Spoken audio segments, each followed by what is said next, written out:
Alors, Marie-Josée, cofondatrice et copropriétaire de Bonheur en Vrac, qui fête aujourd'hui son 5e anniversaire. Est-ce que cette entreprise-là te comble de bonheur? Bien, ça, c'est une question vraiment facile parce que c'est oui. Dans le fond, c'est la voie qu'on a choisie il y a quelques années, moi et Geneviève, de vraiment s'investir dans une entreprise, pas juste de faire, dans le fond, pas juste d'être travailleur autonome puis de vendre des services, mais vraiment de bâtir une entreprise. Puis j'avais pas cru m'épanouir à ce point-là le fait de bâtir quelque chose qui va avoir une pérennité, qu'on va pouvoir léguer à quelqu'un ou vendre plusieurs millions, s'il vous plaît.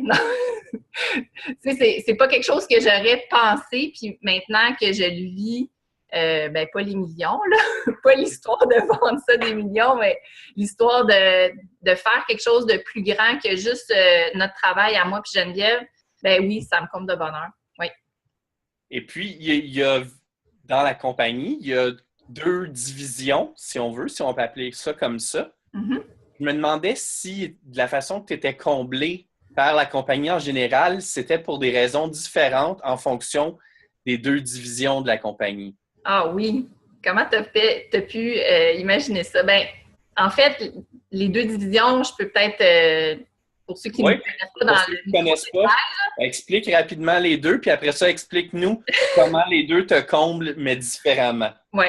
Ben, la division programme en ligne, dans le fond, c'est tout ce qui est édition de contenu pour en faire du matériel numérique disponible en ligne. En fait, moi, c'est ce que je travaille, c'est mon travail depuis les derniers 6 mois, de bâtir l'équipe. En fait, ça faisait plus longtemps que ça fait plus que 2 ans qu'on édite vraiment des programmes en ligne. Mais de bâtir l'équipe, les processus. Moi, je suis une ingénieure, hein, donc j'ai été à la qualité pendant longtemps, donc j'ai fait du ISO. J'ai tout le temps été chargée de projet dans ma vie d'ingénieur. Fait que les processus, les modèles, les procédures, tout ça, c'est quelque chose qui me fait triper. Puis là, ben, de bâtir ça pour transmettre à d'autres personnes, monter l'équipe. Donc maintenant, ben, dans ma petite équipe de production de programmes en ligne, j'ai comme 3 personnes avec moi, plus une 4e de temps en temps. Donc, ça, ben, ça revient un peu à la réponse de ma première question. Je pensais pas être aussi comblée. Tu sais, moi, j'ai 3 enfants. Je pensais que c'était comme le summum du bonheur de créer un être vivant, de le voir grandir, mais c'est pas pareil une compagnie, là. Je vais pas comparer ça comme Mais c'est d'équivalent. quand même créer quelque chose, C'est ça. apporter quelque chose de nouveau au monde, un Ouais, peu comme un enfant, même si ça se compare pas vraiment, mais le principe est quand même comparable. exactement. Puis, tu sais, j'ai tout le temps créé, moi, dans ma vie professionnelle, j'ai tout le temps écrit des articles, j'ai tout le temps créé du matériel, du contenu, ben, de l'information. Mais là, c'est de créer quelque chose qui te dépasse. Tu sais, là, maintenant, les gens que j'ai formés, ils sont au point où ils pourraient former d'autres personnes. Donc, tu sais, c'est comme, c'est vraiment comme un être vivant en fait, c'est cette expérience-là de bâtir un système qui fonctionne pratiquement tout seul. Maintenant, je suis au point où je peux juste souffler dessus pour amener comme bon, tu sais, puis, tu sais, je ramène à gauche, tu sais, on va par là. Puis j'ai juste à ramener tout le monde, tout le temps garder sur la ligne comme directrice, bien, la ligne éditoriale, finalement. Mais c'est ça, c'est devenu vivant, c'est devenu... donc, excuse-moi pour la longue réponse, mais Non, non, c'est parfait. en fait, c'est comme passionnant pour moi de parler de ça parce que en fait, j'en suis vraiment très fière. Le reste de la compagnie, naturellement, j'y suis aussi impliquée. Donc, la 2e division dont tu parlais, c'est plus les services vraiment aux clients comme le coaching, les sites web. Ça, c'est une autre équipe que Geneviève Geneviève est plus à la tête de cette équipe-là. Geneviève, c'est elle encore qui fait le coaching d'affaires. Donc, c'est sûr que moi, j'y suis moins impliquée dans le le travail quotidien, mais c'est aussi, en fait, j'y suis aussi partie prenante parce que je suis la directrice générale de l'ensemble de Bonheur en Vrac. Donc, on travaille vraiment, Geneviève et moi, on est vraiment très proches, autant comme amis que comme dirigeante d'entreprise. Donc, on se parle plusieurs fois par jour. Quand une est en vacances et pas l'autre, on dit « Ah, je vais avoir l'appel pour travailler. » Parce que oui, on se dérange vraiment plusieurs fois par jour pour s'aligner tout le temps, être vraiment tout le temps comme d'accord les deux. Puis une chance que 95% du temps, on est quand même d'accord une avec l'autre. Donc, ça va bien. Mais ça nous permet de nous réajuster. On est comme je sais pas, pas comme des siamois, mais je sais pas, est-ce qu'il y a un organisme vivant qui a comme deux parties de cerveau qui travaillent ensemble? Je sais pas. En tout cas, des fois, on parle qu'on est un peu comme un dragon à deux têtes, mais heureusement, les deux têtes se chicanent pas trop. Tu as mentionné que tu étais ingénieur de formation. Oui. Et puis, donc, tu as travaillé dans ce domaine-là avant de fonder ta propre entreprise. Oui. Moi, ce que je me demandais, c'est si on retourne en arrière, quand tu étais jeune, qu'est-ce que tu te voyais être plus grande? Oh mon Dieu! Puis oh là là! comment aussi un peu, disons, c'était quoi le milieu familial? Tes parents, ils faisaient quoi dans la vie? Comment tout ça a modelé un peu le fait que tu sois devenu ingénieur, mais après ça, que tu aies eu le goût de te partir ta propre entreprise? OK. Bien, mes parents, les deux, c'est des gens qui ont fait beaucoup d'universités. Donc, les deux ont une maîtrise. Donc, moi, j'ai été élevée dans un environnement académique. Là. Je veux dire, c'était comme un beau milieu où j'étais encouragée à faire des études. Donc, moi aussi, j'ai fait un bac, une maîtrise. Mais moi, j'étais un genre de désastre, le pire cauchemar d'un conseiller en orientation.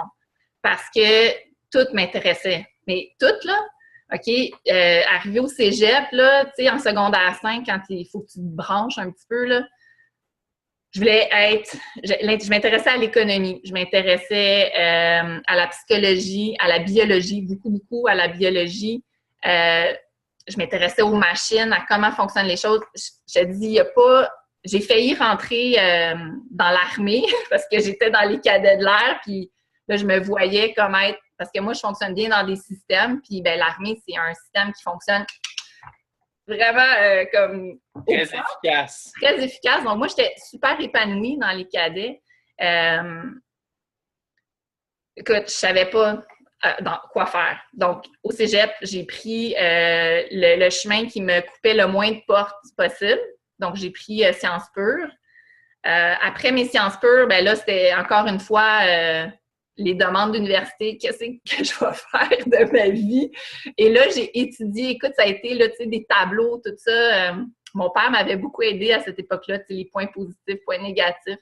Puis, en fait, je me suis ramassée en génie parce que c'était aussi la voie qui me coupait le moins de possibilités. J'ai adoré mes études en génie. J'ai adoré ma maîtrise. Je me suis beaucoup amusée là-dedans. J'étais très stimulée parce que c'était tout le temps comme différent. On apprenait plein de choses. Puis, à la fin de tout ça, là, je disais, ah, ben, il va falloir que je me trouve une place où travailler. Et là, il est arrivé une offre d'emploi de Protégez-vous. Et je disais, ah, ça me prend cette job-là parce que c'était comme la garantie de jamais faire la même chose plus que 3-4 mois. Puis c'est pour ça que j'ai été 10 ans là-bas, ben moins les années où j'ai eu mes enfants, mais j'ai passé 10 ans là, dans la belle famille de Protégez-vous. Et là, ben c'était projet après projet, puis des gros projets, des plus petits projets. Je me suis beaucoup, beaucoup amusée. Est-ce que c'est ça, d'une certaine façon, qui t'a peut-être influencé à partir ta propre entreprise après? Non. Au lieu de travailler ailleurs? Bien, en fait, je suis partie de Protégez-vous, pas parce que je voulais plus de Protégez-vous, mais parce que je voulais plus de ma famille. Puis, comme dans beaucoup de milieux de travail, c'est pas vraiment possible de travailler 2 jours semaine. Là. Moi, non, c'est ça que j'aurais voulu. Le travail-famille, on en parle beaucoup comme enjeu de société. Ouais. C'est vraiment pas évident. Ben, c'est pas évident. 4 jours, je faisais déjà du 4 jours. Moi, je voulais travailler 2 jours. C'est ça. À l'époque, je sais pas si maintenant je revenais avec cette demande-là, on me le permettrait, mais pour moi, j'étais rendue là dans ma vie. Je voulais être plus avec mes enfants. Mes filles étaient toutes, ma plus grande arrivée en maternelle. J'avais envie d'être là avec eux autres. a été comme un élan du cœur. C'était une décision qui s'est prise en 30 secondes. J'ai dit, c'est fini, je ne travaille plus. Puis, en fait, après avoir sorti, là, j'ai travaillé pour un laboratoire où là, ils acceptaient... en fait, je vais vous dire un secret, je travaille encore pour eux. J'ai pas réussi à arrêter de garder. J'ai encore mon pied dans le génie. Donc, je travaille peut-être 2, 3, 4 heures par mois pour mon beau petit labo que j'aime d'amour, où je continue à être... j'ai dit tantôt, j'ai fait un mensonge doux. Est-ce que ça se fait ça en entrevue? Oh mon Dieu. Oui. J'ai dit que je travaillais plus comme responsable de qualité, mais non, je suis encore responsable de qualité. Donc, voilà, je suis maintenant honnête et je me sens bien avec moi-même. Donc, j'ai travaillé pour eux au début, plus intensément, là, donc quelques jours par semaine. Ben non, c'est pas vrai. Une journée, mettons, par semaine de chez moi. Des fois, j'allais là-bas. Donc, ça me permettait de m'occuper de ma famille, puis de travailler un petit peu, puis d'être comme épanouie. Je crois que j'aurais eu du mal à complètement arrêter de travailler. Je suis pas une très bonne ménagère. Donc, je m'ennuyais un petit peu dans la maison. Puis là, Geneviève est arrivée dans ma vie. On s'est rencontrés. Excuse-moi, c'est une histoire un peu longue, là. Non, mais c'était une des prochaines questions. De toute façon, comment c'est arrivé que tu as cofondé une compagnie avec ta partenaire Geneviève? Oui, bien c'est ça. On s'est rencontrés. Moi, j'ai été la consulter comme cliente. Donc, Geneviève, elle faisait déjà du coaching, toutes sortes de choses sur... bon, en tout cas, elle avait toutes sortes de sujets. C'était super trippant ce qu'elle faisait à cette époque-là. J'étais allée la consulter comme cliente. Puis, ça a été un coup de foudre amical, vraiment. Là, on se ressemblait beaucoup. Beaucoup au niveau de nos valeurs, de notre mode de fonctionnement. Donc, on est devenus amis, puis elle m'a proposé de participer à être en train d'écrire un recueil. Donc, j'ai participé à ça et une version bien bonifiée plus tard, c'est ce qui est devenu notre livre « Simplifiez-vous la vie ». Donc, on a commencé comme ça à collaborer juste ponctuellement. Puis, à un moment donné, elle m'a dit « Est-ce que tu aimerais travailler avec moi, faire une compagnie? » Écoute, je ne sais pas où elle a perçu dans moi que je serais une entrepreneur. C'était absent de ma vie. Tu me demandais, est-ce que ta famille t'a amené à ça? Zéro, là, mais zéro. Oui, bien, c'est ça. Je voulais juste, avant que tu expliques comment ça s'est fait, mais justement, ta formation a été très similaire à celle de tes parents, très académique. Oui. Les deux, donc, tu venais d'une famille d'intellectuels, toi aussi, c'était très important. Il n'y a jamais rien eu dans ta vie avant, disons, que tu en sois à un âge plus mature, après 10 ans sur le marché du travail. Il n'y avait jamais rien eu avant qui t'avait mis la puce à l'oreille que peut-être l'entrepreneuriat, c'est quelque chose qui t'intéresserait. Jamais. C'est même pas quelque chose qui m'est passé par la tête. C'est sûr que moi, j'avais... tu sais, moi, quand j'étais enfant, je voulais être missionnaire. Tu sais, j'ai toujours... je voulais être la première... Écoute, je devrais pas dire ça en entrevue, ça n'a pas de bon sens. Je voulais être la première femme prêtre au Québec. Tu sais, rien de moins. Donc là, ben comme je ne l'ai pas été, il n'y en a pas plus maintenant. Tu vois, il fallait que moi, j'achoie là, malheureusement. Oui. Tu vois, un peu le genre, là, j'étais comme vraiment, je veux sauver le monde. Sauver le monde, aider le monde. Ah oui, vraiment, là, c'était vraiment fort à l'intérieur de moi. Protégez-vous, ça résonnait super bien avec ça. J'avais vraiment ce côté-là. Tu sais, c'est sûr que j'ai fait des articles sur des cafetières, des produits de consommation vraiment réguliers, mais j'avais vraiment ce désir-là de contribuer à vulgariser des choses un peu compliquées. Donc, j'ai parlé de pesticides, j'ai parlé de qualité de l'air intérieur, j'ai parlé de champs électromagnétiques, tu sais, j'ai parlé de l'eau, tu sais. Vraiment, j'avais ce désir-là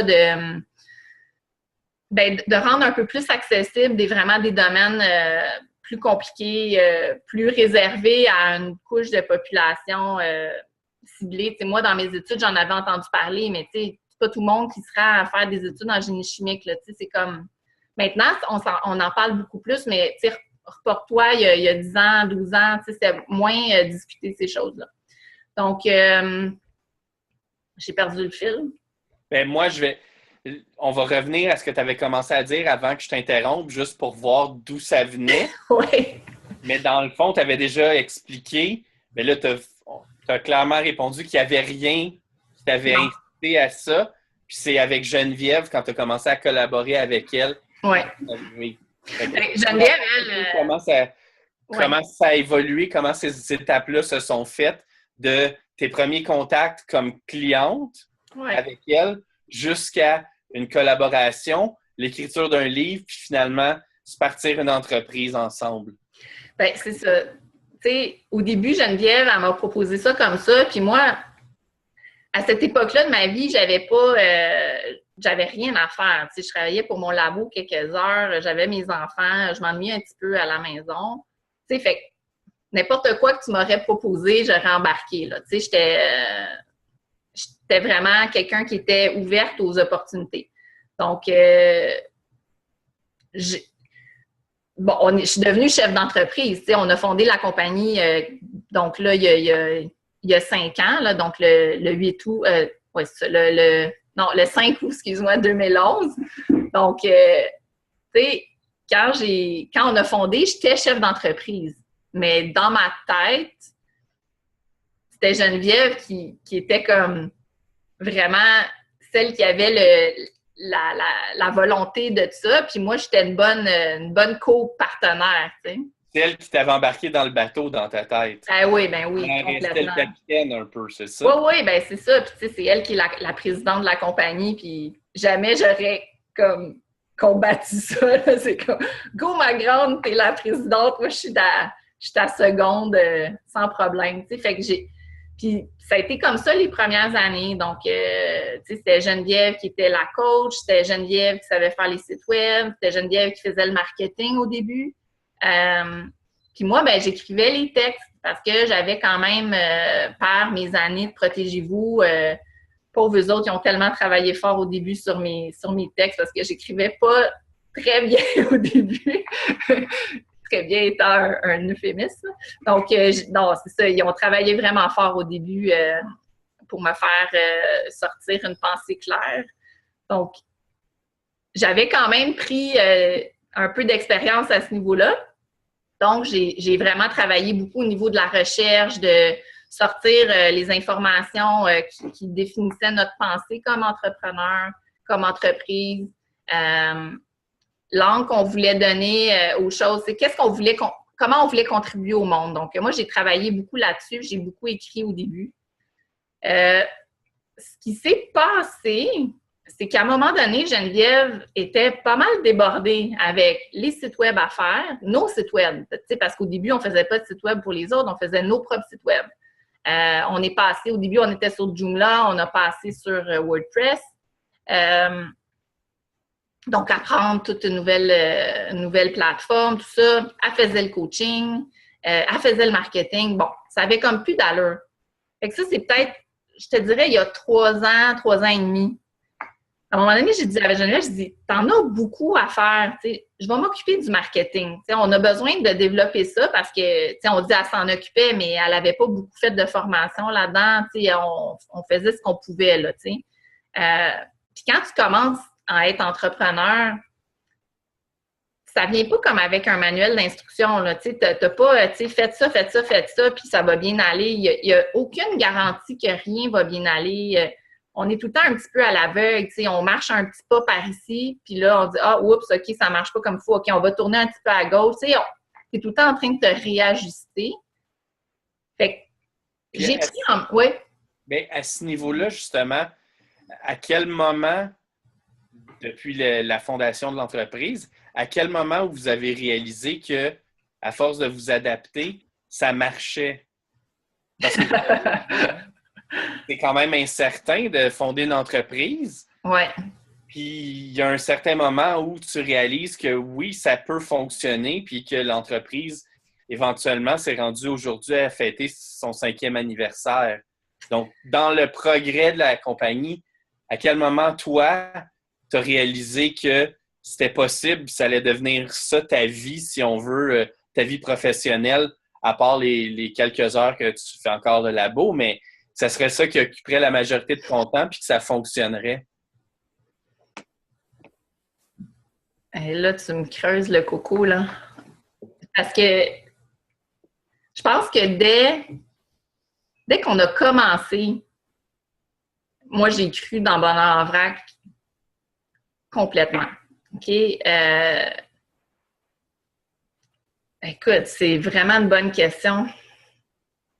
Bien, de un, je pense qu'il ne faut jamais, jamais être sur le pilote automatique et dire « OK, là, on l'a, les amis, on est correct. » Moi, je pense pas qu'il faut, en tout cas pas à la grosseur d'entreprise qu'on est, là, avec une dizaine de personnes qui travaillent, là, je pense pas que jamais tu devrais te mettre dans ce mode-là, tu sais, je suis satisfait, tu sais, puis ça va bien nos affaires, tu sais. Je pense qu'il faut vraiment, comme tout le temps, être un petit peu insécure, puis pour être vraiment tout le temps,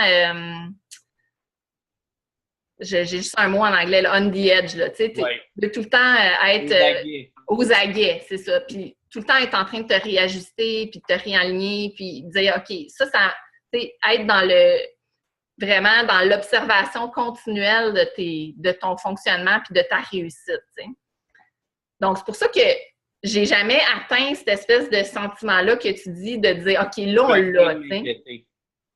Hein? J'ai plus besoin d'être... Non, c'est ça, on n'a jamais atteint... Les médias, la business va rouler tout seul, c'est réglé. Non, puis je le vois pas dans un avenir proche à être là du tout, tu sais. Par contre, dès les premiers jours, j'ai cru dans cette compagnie-là que j'allais travailler toute ma vie dedans. Tu sais, ou sous une forme différente. Tu sais, avec Geneviève, on se disait, OK, bien, si jamais quelqu'un veut acheter la compagnie, c'est correct, on la vendra puis on partira d'autres choses. Pour moi, la relation avec Geneviève, dans le thème bonheur en vrac, de rendre le monde wow, tout ça, pour moi, ça, c'était devenu ma destinée. Tu sais, ma destinée. Écoute, ça fait... tring, tring, tring, partez la musique, là. En fait, mon occupation. Je me vois pas, j'ai pas de... J'en ai pas de plan B. Moi, j'en ai jamais eu des plans B, là. C'est comme... J'ai tout le temps suivi... j'ai tout le temps fait mes demandes d'admission au secondaire, au cégep, à l'université. Ça a tout le temps été une demande. S'ils me prennent pas, je sais pas ce que je vais faire, tu sais. Écoute, c'est comme ça, je suis comme ça. Je suis entière, vraiment entière. Quand je suis dans quelque chose, je peux pas regarder à côté. Y a-t-il quelque chose d'autre? Fait que je réponds-tu à ta question? Absolument. Dans ce cas-là, il y a dû avoir quand même des hauts et des bas en 5 ans, étant donné qu'on fête le 5e anniversaire. Ouais. De quoi tu serais le plus fier dans les 5 dernières années? Ça a été quoi les moments les plus forts ou ce que tu as créé, duquel tu es le plus fier? Aïe, aïe, aïe. Ben, j'aurais tendance à dire que c'est les derniers, tu sais, comme je suis le plus fière de cette semaine, là. C'est comme j'aurais tendance à dire ça. Parce que là, ben c'est ça, on est rendu une dizaine de personnes qui travaillons à Bonheur en vrac. Dont moi, votre plus nouveau collaborateur. Oui, notre bébé! En tant qu'auteur.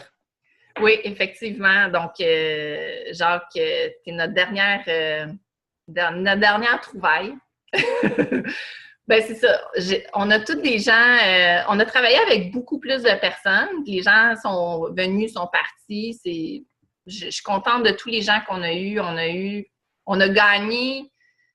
En fait, oui, je le sais, ce de quoi je suis le plus fière. C'est que, écoute, on a eu beaucoup de hauts, beaucoup de bas, des grosses épreuves, tu sais, des choses difficiles à vivre, à pleurer au téléphone avec Geneviève. Ben, pas Geneviève, c'est un rock!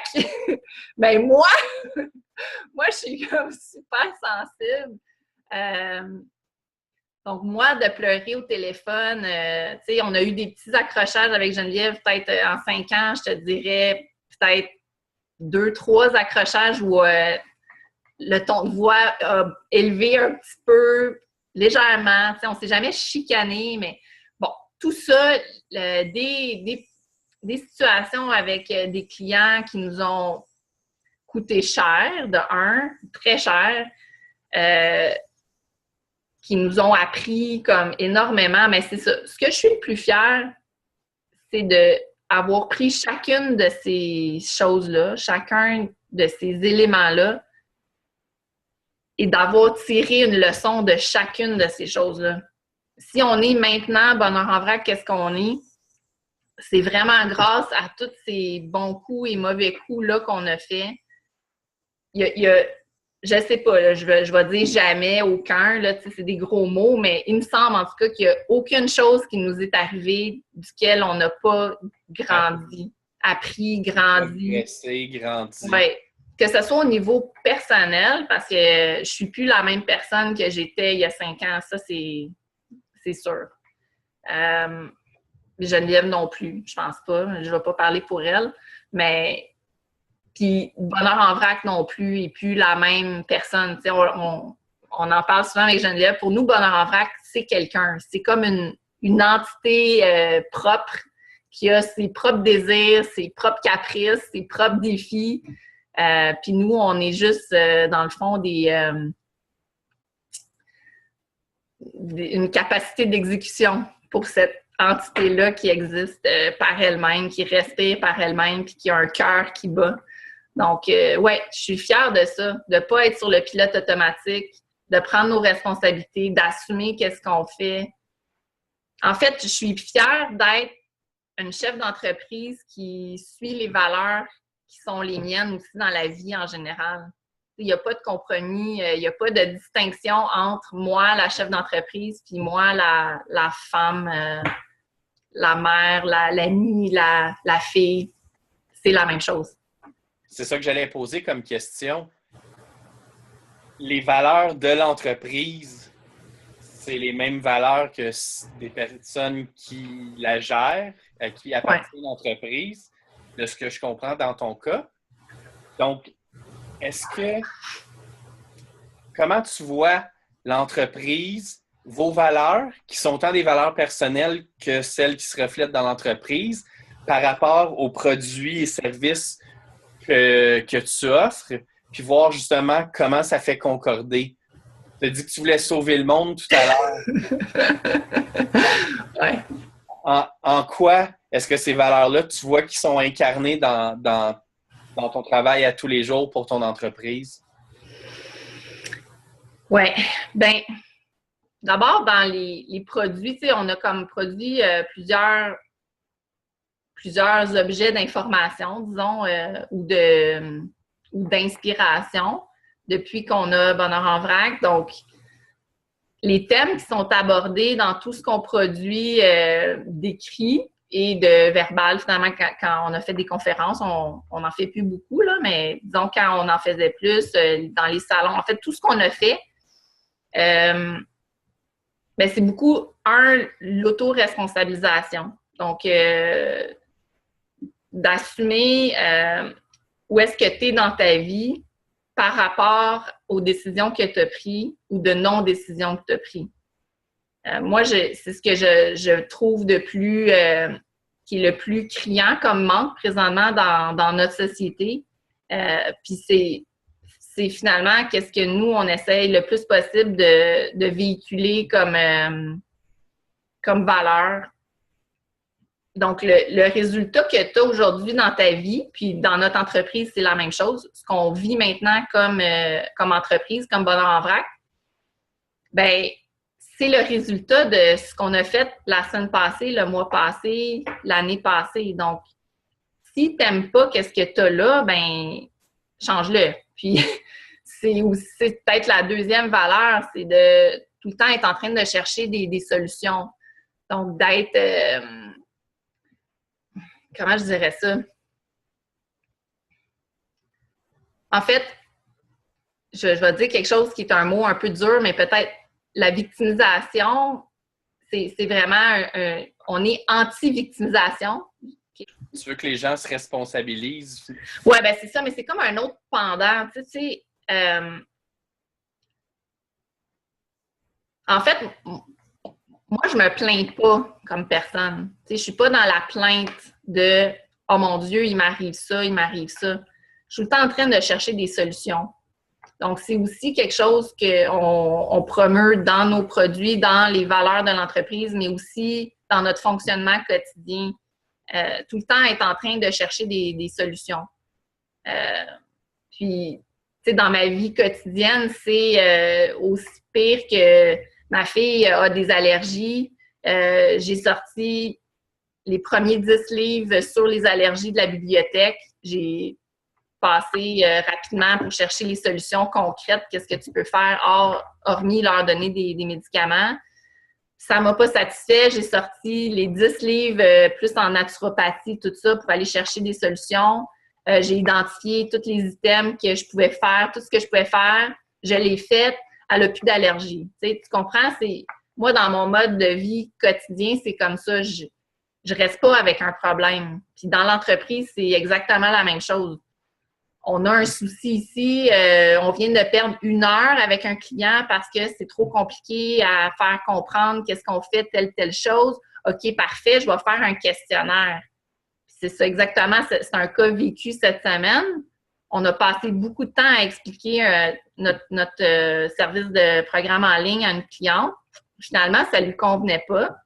On se dit « Wow! » Moi, j'ai passé 2 heures, 3 heures là-dessus. Geneviève, elle en a passé une et demie avec moi à parler, tout ça, pour finalement pas avoir de contrat. Je dis, wow, c'est ben trop, ça n'a pas d'allure. Qu'est-ce qu'on va faire? Fait que là, on a comme toute notre stratégie, qu'est-ce qu'on va faire pour plus que ça nous arrive. C'est continuellement comme ça. Donc, c'est un exemple. Après ça, ben c'est sûr que la joie, on n'en a pas parlé depuis le début, mais le plaisir de travailler, la joie. Moi, je refuse de travailler autant d'heures parce que je dois faire une précision. Quand j'ai commencé à travailler avec Bonheur en vrac, on ne travaillait pas beaucoup d'heures par semaine. Puis mes enfants ont vieilli, les besoins de la compagnie ont grandi. Fait que maintenant, on travaille beaucoup, beaucoup d'heures. Puis ça serait comme, je pense pas que tu peux arriver à avoir une entreprise qui grossit, sans à un moment donné mettre un petit peu de jus de bras, puis de t'investir un petit peu au détriment d'un autre aspect de ta vie. C'est pas une vie équilibrée. Quand on a commencé Bonheur en vrac, c'était pour avoir une vie équilibrée. On avait une vie équilibrée, tout était fantastique, mais on faisait pas d'argent. OK? Donc, puis avec les ambitions qu'on avait pour cette compagnie-là, ça aurait été impossible de continuer pout-pout notre petit travail comme ça, tranquillement. Il fallait mettre vraiment de l'énergie, il fallait mettre il fallait apprendre, il fallait se former, il fallait d'autres gens, il fallait former les autres gens, tu sais. Donc, maintenant, on travaille beaucoup, beaucoup d'heures. Puis, avec Geneviève, c'est quelque chose qu'on se dit souvent puis que je dis à tous les employés, je te l'ai dit, tu peux probablement témoigner. Il faut que ça soit dans le plaisir. Il faut qu'on ait du fun, là. Ça n'a pas d'allure sinon, là. La vie est tellement trop courte pour passer 1 minute de notre vie à vivre des choses désagréables. Donc, le plaisir, c'est aussi une valeur extrêmement importante pour Bonheur en vrac et dans notre vie aussi. Moi, j'adore être dehors. Donc, j'ai déplacé mon bureau. Là. Est-ce que je tourne la... Je suis juste à côté de ma cour. Regardez, la porte patio est là. Ça, c'est mon bureau. Là. Donc, tu sais, je suis tout le temps dehors. Je prends 3-4 marches par jour. J'ai la chance aussi que mon mari travaille aussi. Il a fondé aussi sa propre compagnie. Donc, maintenant, on est 2 entrepreneurs à la maison.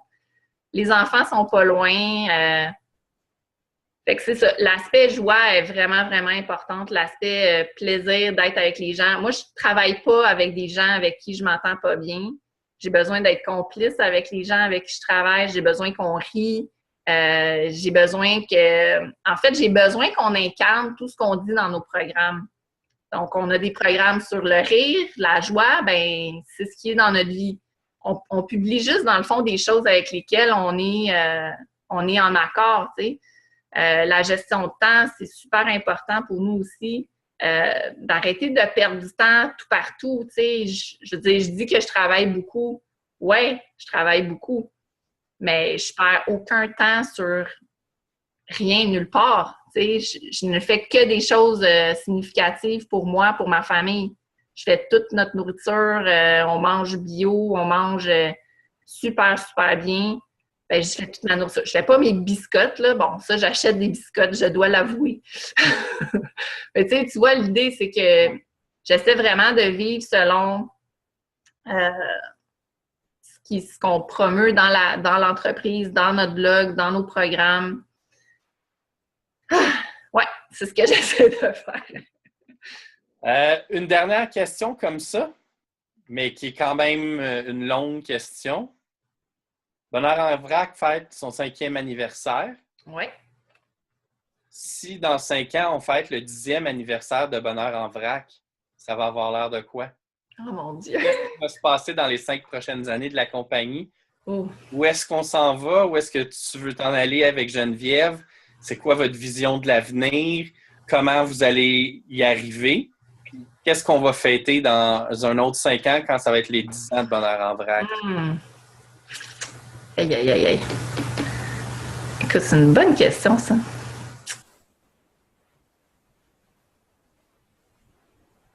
Bien, c'est sûr que dans 10 ans, dans 5 ans, je nous vois comme une très grosse maison d'édition en ligne. Okay. Je vois qu'on a un blog très visité avec plusieurs auteurs qui travaillent à temps plein. Je vois d'autres blogs sur d'autres sujets qui nous intéressent beaucoup, Geneviève et moi, puis pour lequel on voit un potentiel en fait, où est-ce qu'il y a un genre de besoin ou un manque là, d'informations.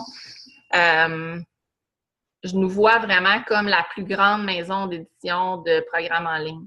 Donc, il existe présentement, oui, des plateformes de programmes en ligne où les gens s'auto-éditent finalement, donc où l'auteur va mettre son matériel. Je trouve que c'est un beau produit pour certains auteurs. Nous, qu'est-ce qu'on fait? C'est un peu la différence entre genre auto-publier ton livre puis faire affaire avec une grande maison d'édition. Donc, c'est c'est le niveau de qualité qu'on recherche et d'avoir des centaines de programmes, en fait, dans 5 ans, mon Dieu. Oui, des centaines de programmes en ligne qui vont couvrir tous les besoins, tous les sujets possibles et imaginables, qui vont aider tous ces auteurs-là à diffuser leur message, à rencontrer leurs clients d'une façon beaucoup plus large que via leur petit réseau, ben petit entre guillemets. Il y en a qui ont des beaux grands réseaux quand même, là, mais ce que je veux dire, c'est au lieu de juste atteindre les gens que tu connais déjà par tes services, ben, tu es capable d'aller rejoindre une beaucoup plus grande tranche de population. Donc, d'avoir des centaines d'auteurs qui travaillent avec nous pour faire diffuser leur message, les aider à se positionner. Oui, c'est vraiment là où je vois qu'on s'en va. Tu m'aurais demandé la même question l'année dernière ou il y a 2 ans. On n'était pas encore aussi clairement défini comme une maison de diffusion. Donc, ça s'est précisé dans les dernières années. C'est pour ça qu'on fait des sites web, pas parce qu'on veut faire des sites web, vraiment. On fait des sites web parce que quand on travaille avec des gens en coaching d'affaires, c'est un besoin qu'ils ont. Puis, nous, la façon dont on fait les sites web, c'est qu'on écrit aussi tous les textes pour qu'ils soient vraiment bons, puis qu'ils parlent aux clients, qu'ils parlent à leurs clients potentiels. Parce que le grand but derrière, c'est tout le temps de diffuser, donc de diffuser l'auteur, diffuser son contenu. Donc, le site web devient un moyen de diffusion. Le programme en ligne devient un moyen. Je peux peut-être juste faire un petit retour en arrière par rapport à une des questions que tu m'as demandé, c'est que, dans le fond, pourquoi qu'on fait ces choses-là? C'est parce qu'à un moment donné, avec Geneviève, on s'est rendu compte qu'avec juste nos 2 petites personnes, avec nos 4 mains, on ne serait jamais capable de créer tout le matériel qu'il fallait pour rendre le monde wow. OK? C'est comme notre petit slogan cute, là. Mais étant les 2 très alignés sur ce désir-là de vouloir améliorer le monde, on a comme réalisé que notre capacité de production de matériel était comme trop limitée. Puis qu'on ne serait jamais capable de tout écrire ce qu'on voulait. Écoute, on avait, à un moment donné, là, on avait un plan, là, on avait des centaines de pages à écrire sur tous les sujets qui nous intéressaient puis qu'on voulait transmettre, tu sais. Puis on a réalisé qu'on ne serait jamais capable de faire ça, que ça nous prendrait toute une vie pour le faire. Donc, le raisonnement qu'on a fait, c'est on a dit, ben, on va essayer d'aller trouver des auteurs qui ont la même flamme que nous, les mêmes idées, le même désir de transmettre. Puis, on va les aider à se publier, à se diffuser, à répandre leur information, leur unicité, la façon unique qu'ils ont de présenter les choses. Puis je pense que c'est, moi, mon plus grand talent dans la vie, c'est d'être capable de prendre le matériel de quelqu'un, son matériel brut, puis de le rendre vraiment consommable pour les clients. Puis c'est ce que j'ai toujours aimé faire depuis Protégez-vous. C'était ça que j'aimais aussi, prendre un sujet super compliqué, puis le présenter d'une façon que le commun des mortels pourrait le comprendre, tu sais, avec des fois un petit peu plus d'effort, mais quand même, que ce serait déjà un niveau de vulgarisation un petit peu plus élevé.